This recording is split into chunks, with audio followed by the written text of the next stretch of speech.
kayo pagbubuksan? Kayo ba yung kumato kanina? Oo. Hindi ko kayo pagbubuksan. See you, Calgary!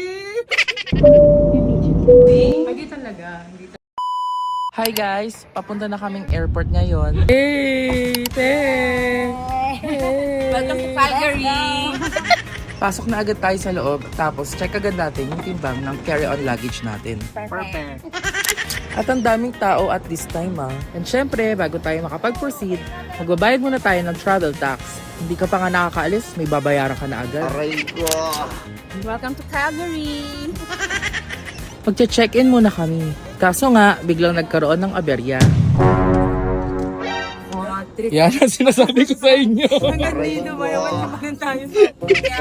Hindi tayo umirin-bra ko. Okay na yan!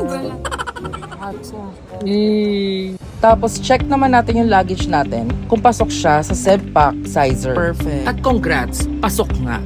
Kaya check out yun na rin yan. Nasa comment section yung link. Ganyan na. Matay lang po. Iniibilan ko pa. Para madali Medyo kabado pero sana wag marimata. 10 minutes later. Pasok na siya sa Grand Painas. Ano yan? Hoy, naglag ka pa. Aray ko! Sayaw na. At nagutom na nga kami kaya kakain muna kami ng bahagya habang hinihintay namin si Ate Rinalyn. Ate! Yay! Okay, boarding na kami. At habang naglalakad nga ako, may nakita kong nalaglag na snack sa bata. Kunin ko sana kaso baka mabash ako. Malapit na kami umakyat sa plane. At inumaga na nga. Pasok sa banga, babe! 1K lang dala ko. Nasa Gcash.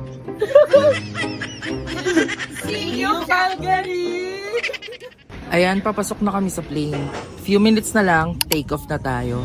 Ladies and gentlemen, this is your captain speaking. As we prepare for landing, we're thrilled to welcome you to the land of smiles, Thailand. Finally, we're here now in Thailand. Thank you, Lord, we landed safely. So, now, on the way na kami papunta sa hotel. Hi guys, so nandito na kami sa Summer Tree Hotel. At pagdating namin sa hotel, syempre ano pa ba ang gagawin?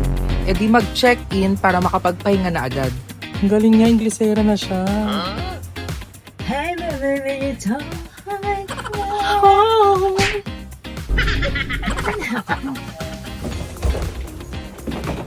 At dahil nauna nang dumating dito ang aming sex bomb diva, naisipan namin siyang i-prank.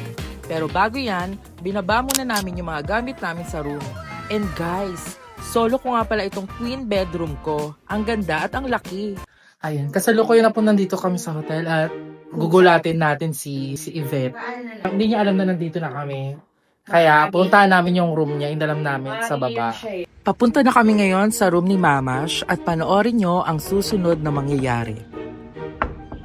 Housekeeping. Masika. Yvette. Kun.